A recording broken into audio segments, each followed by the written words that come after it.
कि राजकुमार भाटी जी की गर्दन कोई मोम की गर्दन नहीं है, कोई पुतला नहीं है। क्योंकि बिना गलती के अगर आप माफी मांगते हैं, कीड़े इतने बेशरम हो रहे हैं आजकल, डूब के मर जाना चाहिए इस प्रदेश की सरकार ने, चुल्लू भर पानी में कहीं मिल जाए उसमें। अगर वो गर्दन उतारने का प्रयास करेगा तो उसकी गर्दन का क्या हाल होगा। राजकुमार भाटी से कोई दिक्कत नहीं होनी। ये राजकुमार भाटी खास तौर पे गुज्जर समाज से आता है। कुत्ता बिल्ली एक, गुज्जर रंगड़ दो, ये न हो तो कुले क्वाड़ सो। तो वो गुजरों को, ये रंगड़ को ये बोलते थे लट तब भान देंगे घर के धर के। वो रियल है, रियल हीरो है समाज के। एक राशन गुज्जर कह दे तो दिक्कत, किसी ने लिख रखा था। एक राशन हिंदू के लिए बोल दे तो दिक्कत, एक राशन मंदिर चली जाए तो दिक्कत, एक राशन खुद को मुस्लिम बोल दे तो दिक्कत, एक राशन संसद गुर्जर संसद में चली जाए तो दिक्कत। दलाल शब्द भी जो है अपना आप में छोटा पड़ जाएगा या नसीहत हो जाएगा, मैं उन्हें दलाल भी कहता हूँ। माँ बहन उनके लिए कुछ नहीं। तो इकरा तो एक सालीन पढ़ी लिखी राजनीतिक घराने से, एक अच्छे समाज से, गुज्जर समाज से ताल्लुक रखती है। हाँ, तो करना विधानसभा को तो साफ सुथरा है, शिष्य के तरीके से जो है साफ है। चिढ़ते हैं लोग, खास तौर पे जो है हिंदू गुज्जर भी कमेंट करेंगे। दोस्तों नमस्कार, मैं अनिरुद्ध चौहान, स्वागत आप सभी का गांव गुहान में। हमारे देश में किसी न किसी मुद्दे को लेकर बहस होती रहती है। उसके बाद बहस के बाद ऐसे ऐसे कारनामे होते हैं, पुतले जलाए जाते हैं। ये बात क्यों बोली गई, भले ही वो एडिट करके पेश कर दी गई हो, भले ही उस बात को छोटा कर दिया गया हो, लेकिन लगातार इन चीजों पर कोई ना कोई टीका टिप्पणी होती रहती है। कुछ दिन पहले आपने देखा होगा, राजकुमार भाटी जी ब्राह्मणों के लिए कुछ बोलते हैं, लेकिन जिस तरीके से उनकी बात को काट कर पेश किया गया, उनकी बात को प्रेजेंट किया गया और उस पर फिर बहुत सारी वीडियो वायरल हुई, वो आप सभी से छुपा हुआ नहीं है। उसके बाद दूसरा वक्तव्य वो देते हैं, उसके ऊपर भी पूरा बवाल हो रहा है। तो ये जो बवाल हो रहा है, क्यों हो रहा है, इसके पीछे क्या कारण है? क्या राजकुमार भाटी जी के लिए स्पेशल इस तरह किया जा रहा है या औरों के लिए भी ऐसा हुआ है? क्योंकि जब भी हम अपने धार्मिक ग्रंथों का अध्ययन करते हैं, बहुत सारी चीजें हमें इस तरह की मिल जाती हैं।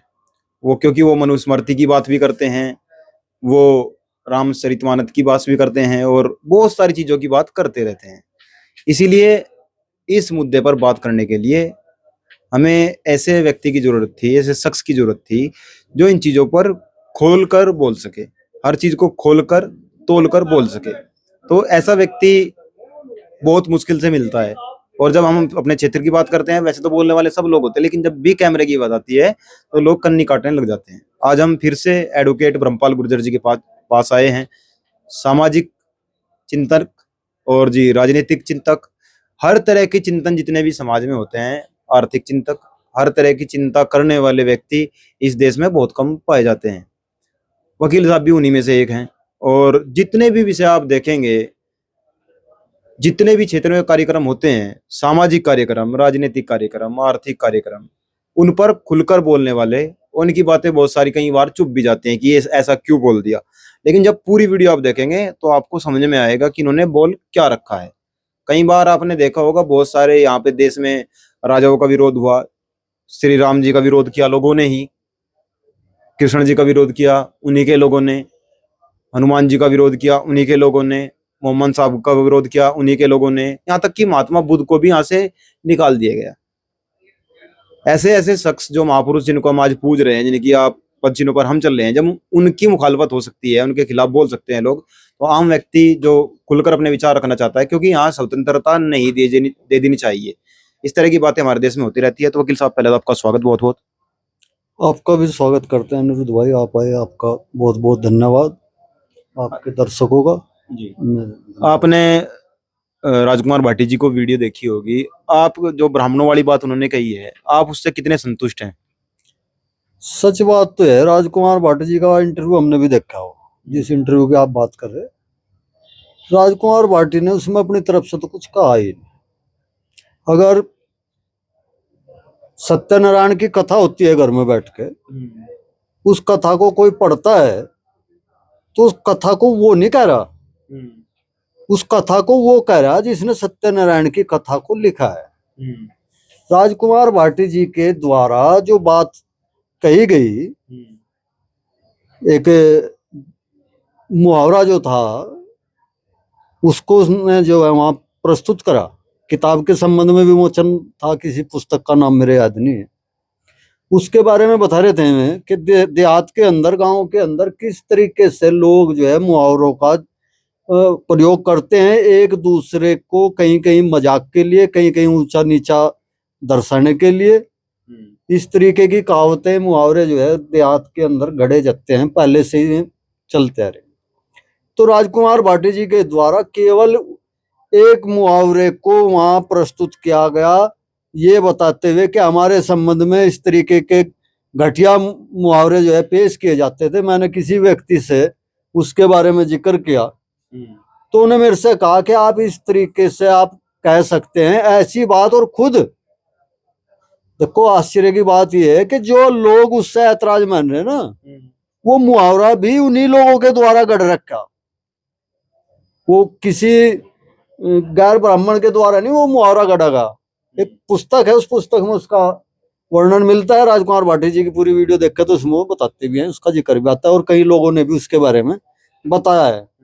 तो मुझे लगता है कि जो पृष्ठभूमि में आप बात कर रहे थे, आज वो समय रहा इस देश में कि बाकी चीजों पर तो कमांड कर ही चुके हैं कुछ लोग। ये जो बोलने का अधिकार था, इस अधिकार को भी वो छीनना चाहते हैं, आपके मुंह को बंद करना चाहते हैं। और जब कोई इस देश के अंदर, मैं खुल के बात कहना चाहता हूँ, जब कोई गैर ब्राह्मण इस देश के अंदर कोई विचार, कोई बात, कोई नई चीज प्रस्तुत करता है, तो स्वर्ण वर्ग को, ब्राह्मण वर्ग को ऐसा महसूस होता है कि मेरा अधिकार खत्म होगा। यार देखो अब जाइए गंवार लोग भी जो है ये हमें ज्ञान देंगे। तो इस तरीके की मुझे इसमें चीजें नजर आती हैं। मैं नहीं समझता कि राजकुमार भाटी जी ने जो है कोई गलत स्टेटमेंट दिया है। मैं पहले कह चुका, उन्होंने तो कोई स्टेटमेंट दिया ही नहीं। उन्हें तो ये बता कि समाज के अंदर ये स्थिति है, और एक व्यक्ति दूसरे समाज के व्यक्ति को कैसे टॉर्चर करता है उसके संबंध में बताओ ना। उनकी अपनी कोई बात नहीं है ना, उनका अपना विचार है। और हालांकि मुझे दुख है इस बात का कि राजकुमार भाटी जी ने, मेरी समझ में नहीं आता उन्हें क्यों जो है इसके लिए माफी जैसे शब्दों का प्रयोग किया। मानते हैं कि वो एक सभ्य आदमी है, एक बड़े स्तर के आदमी है, उनके लिए सभी समान है, लेकिन उनके माफी जैसे शब्दों का इस्तेमाल करने से कहीं ना कहीं ऐसा एहसास होता है कि जो लोग राजकुमार भाटी जैसे लोगों से प्रेरणा लेकर, उनको अपना आइडियल मानते हुए इस देश के अंदर काम कर रहे हैं, उन्हें कहीं ना कहीं इससे जो है थोड़ा बहुत जो है पीछे हटना पड़ेगा, उन्हें धक्का पहुंचेगा इससे। क्योंकि बिना गलती के अगर आप माफी मांगते हैं तो या तो आप में कहीं ना कहीं कोई कमजोरी है, या फिर आप अपनी जरूरत से ज्यादा सॉफ्ट अपने आप को दिखाना चाहते हैं। और ज्यादा सॉफ्ट को, ज्यादा नरम को जो है कीड़े खा जाते हैं। कीड़े इतने बेशरम हो रहे हैं आजकल कि वो जो है जितना आप सॉफ्ट होंगे वो उतना ही ज्यादा आपको नोचना शुरू करते हैं। तो मैं तो नहीं समझता कि उन्हें ऐसा शब्दों का प्रयोग करना चाहिए था, क्योंकि उनकी वो बात नहीं थी। बहुत ज्यादा विवाद हो रहा है इस बात को लेकर। बहुत एक अभी एक हिंदू रक्षा दल के कोई व्यक्ति हैं, उन्होंने कहा है जो राजकुमार भाटी की गर्दन उतार के लाएगा उसको 11 लाख रुपए दिए जाएंगे। तो भाई इसकी तो देखो, जो पर्सन है तो पुलिस प्रशासन का है, इस देश की सरकार का है। यूं मेरा चैम्बर है जिसमें आप बैठे हैं, आप जब बात कर रहे हैं मेरे से, इस चैम्बर के अंदर अगर मेरी इजाजत के बिना, मेरी जानकारी के बिना कोई गैर कानूनी बात कहता है किसी के गर्दन हटाने की या उसकी, तो पहले तो मुझे चिंता होनी चाहिए इस बात की कि मेरे परिसर में जहां तक मेरा क्षेत्राधिकार है, ऐसा कौन व्यक्ति होगा जो इतनी बड़ी गैर कानूनी बात करता है, गर्दन उतारने की बात करता है किसी की। तो मुझे रोकना चाहिए, उसको संज्ञान लेना चाहिए। उसके बाद फिर जिस क्षेत्र में मैं रहता हूँ वहां का पुलिस प्रशासन जिम्मेदार है। वो कोई हिंदू रक्षा दल का हो, चाहे मुसलमान रक्षा दल का हो, सरदार रक्षा दल का हो, जिस भी रक्षा दल का है, उसने किसने दे दिया पावर गर्दन उतरवाने की किसी की? तो ये तो शर्मनाक घटना है। डूब के मर जाना चाहिए इस प्रदेश की सरकार ने, चुल्लू भर पानी में कहीं मिल जाए उसने, कि उसके रहते हुए लोग जो है ऐलान कर रहे गर्दन उतारने का। तो ये पर्सन तो जो है उनका है, मेरा पर्सन नहीं है। उसके बाद भी मैं इस पे इतना कहना चाहता हूं कि राजकुमार भाटी जी की गर्दन कोई मोम की गर्दन नहीं है, कोई पुतला नहीं है। राजकुमार भाटी जी की गर्दन उतारने से पहले तो जो है करोड़ों गर्दनें उसके सामने खड़ी है।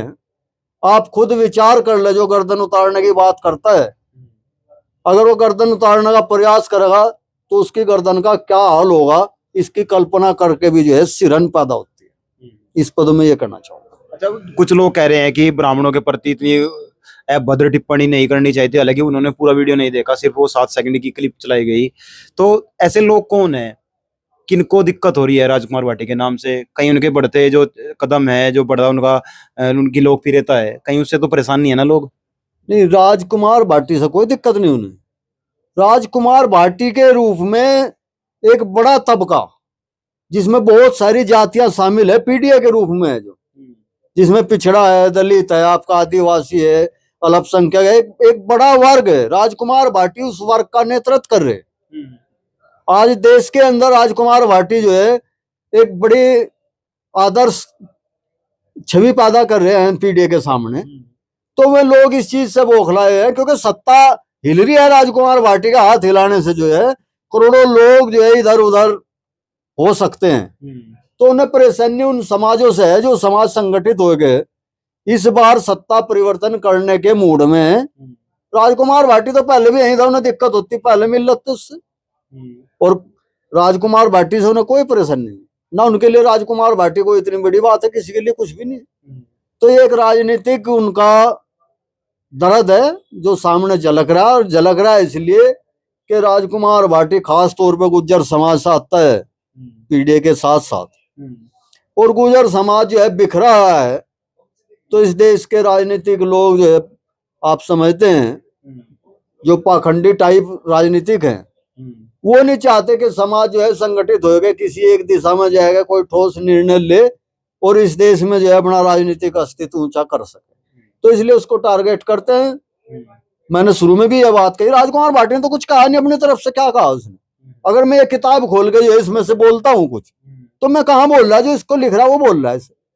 उस पर संशोधन करो, उस किताब को बैन करो, उसको रखो आप। मैंने भी सत्यनारायण की कथा का उदाहरण दिया, संविधान का उदाहरण ले सकते हैं, हजारों किस्म की बुकें होती हैं, उनका उदाहरण ले सकते हैं आप। तो जो उसका राइटर लिख रहा है, अगर मैं कहीं उसका जो है उदाहरण देता हूँ, तो उस चीज को मैं नहीं कह रहा, उस चीज को वहां वो राइटर कर रहा अपनी बात। अच्छा, मैंने कई बार कई जगह एक कहावत सुनी है, क्योंकि आप गुज्जर समाज से आते हैं, कुत्ता बिल्ली एक गुज्जर रंगड़ दो, ये न हो तो कुले क्वाड़ सो। तो इस तरह की कहावतें कौन लोग हैं जो इस तरह की कहावतें गढ़ते हैं गुज्जर समाज के लिए, रंगड़ समाज के लिए, इस तरह की बातों का प्रयोग किया गया?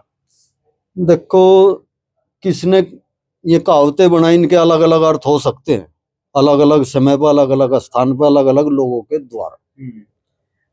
ये अंग्रेजी शासन में इस आप देखेंगे तो ये अंग्रेजों के लिए थी। इस देश के अंदर गुज्जर रंगड़ वो समाज रहे हैं कि अंग्रेज अफसर जो है कुंडी लगाएगा, अंदर से ताला लगाएगा, सोते थे। जिन जहां जहां गुज्जर क्षेत्र थे वो खुले में नहीं सो सके थे। तो वो गुजरों को, ये रंगड़ को ये बोलते थे कि अगर इस क्षेत्र में ये लोग ना हो तो खुले कुआड़ो सो। क्यों जी? उन्हें जो है पैरा खड़े करने पड़ते थे, सब कुछ मुस्तैदी से रखना पड़ता था। और कुछ लोगों ने फिर जो है इसको अपना सम्मान ऊंचा करने के लिए उस सेंस में भी प्रयोग कर दिया कि भाई गुज्जर रंगड़ दो और कुत्ता बिल्ली दो, या चारों ना हो खुले कुआड़ो सो। उन्होंने कहा था भाई ये चोरी कर रहे, इसलिए जो है कुआड़ लगाने पड़े। जहाँ ये चोरी तो इस पूरे देश में हर जगह होती है सर, ऐसा नहीं है जहाँ गुज्जर नहीं है वहां थाने नहीं है, पुलिस स्टेशन नहीं है। 70 साल के जीवन में राजनीतिक हिंदुस्तान की आजादी में जो है मुझे कहीं ऐसा नजर नहीं आया वहां फला जगह से जो है वो थाना या वो चौकी बंद कर दी, हटा दी, वहां क्राइम खत्म हो गया। सरकार चाहे किसी की भी रही हो और आने वाले समय में भी किसी की रही हो। तो गुज्जर के जो है उसकी बहादुरी को लोग जो है जब फेस नहीं कर पाते तो उसमें कमी निकालना शुरू करता है, अंगूर खट्टे हो जाए जब लोमड़ी की पहुंच से बाहर हो जाते हैं। अच्छा, कल इकरासन सहारनपुर गई हुई थी, एक मामला कश्यप समाज के एक लड़के का फंसा हुआ है। लोग अब उसको कह रहे हैं कि तो राजनीति की वजह से वहां पहुंची थी, अपनी राजनीति चमकाना चाहती थी, ये तो पोस्टल गर्ल है, रील गर्ल है, इसलिए खुद को चमकाना चाहती थी, काफी दिनों से फेमस नहीं हो रही थी और अचानक से फेमस होने के लिए ये सब किया गया। हाँ, तो इस देश में तो राजनीति में भी चल रहा हो, उसका सच हो ये बात, राजनीति चमकाने गई हो। इस देश का प्रधानमंत्री 24 घंटे कैमरे के सामने रहे, रियल में जो है वो सारी चीज बंद करवा रहा। नुका विदेश में भी ना जाओ, सोना भी ना खरीद दो। भाई तीसरी योजना चल रही, क्या प्रबंध करा उन्हें? मैं अपना घरों जाएगा शान ना कहना जो आज खाना ना बनाइयो, भाई गैस नहीं है। आप घर से बाहर ना निकलो, पेट्रोल की व्यवस्था नहीं है। आप छुट्टी पड़ेंगी भैया गर्मी होगी, उनसे कह दूंगा भाई गाड़ी का उसका प्रबंध नहीं है, बाहर गमीने समीने नहीं करना बंद, लट तब बांध देंगे घर के धर के। तो इस देश ने सोचना चाहिए। रही इकरा की बात कर रहे हैं आपके, वो जो है रियल गर्ल है, वो रियल है, रियल हीरो है समाज के, इस देश की। जिसका बच्चा मर गया, आप उसकी पैरोकारी करने के लिए जा रहे हैं और आप उसको जो है रियल गर्ल बता रहे। क्या चाह रहे आप? इस समाज को जो है कत्ल करवाना चाह रहे हैं लोगों के बच्चों को? क्यों होगा कत्ल उसका? कैसे होगा उसका आपकी सरकार होते? पहली बात तो मर्डर होना ही नहीं चाहिए जब मुस्तैदी है, और अगर हो भी जाता है तो 24 घंटे के अंदर ही जो है मुलजिम कटघरे के अंदर होना चाहिए, उस पर बुलडोजर चलना चाहिए। वो किसी भी समाज का है, कोई भी है, अपराधी अपराधी है।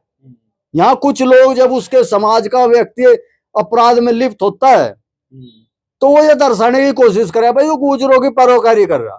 एक अपराधी की वजह से जो है पूरे समाज को अपराधी साबित करवाता है। दूसरे समाज के मन में ये बात पैदा होती है कि ये सारा ही समाज शायद अपराधी हो। तो हमें जो है जो भी अपराधी है उसका विरोध करना चाहिए, चाहे मेरा सगा भाई है। कुछ लोग इसी पर अपनी राजनीति चमका रहे, क्षेत्र का नाश करने पे तुल गए।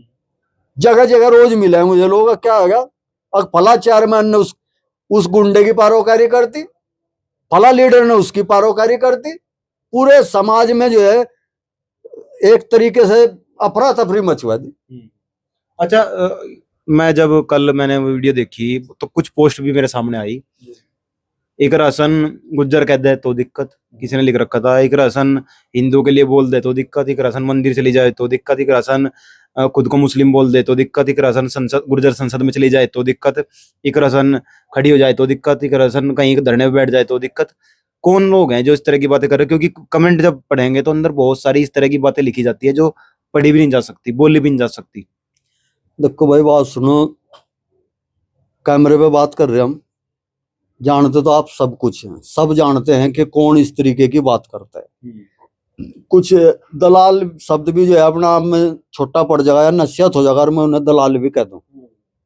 वो इतने गंदे लोग हैं जो इस काम ने कर रहे समाज को बांटने का, कि उन्हें सिर्फ दूसरों में कमियां निकालनी, क्योंकि वो गुलामी कर रहे दूसरों को। यहाँ जो है जैसे वैश्या के लिए ग्राहक ले जाते हैं ना लोग, तो वे लोग हैं जो दलाल हैं और समाज को गुमराह करना चाहते हैं।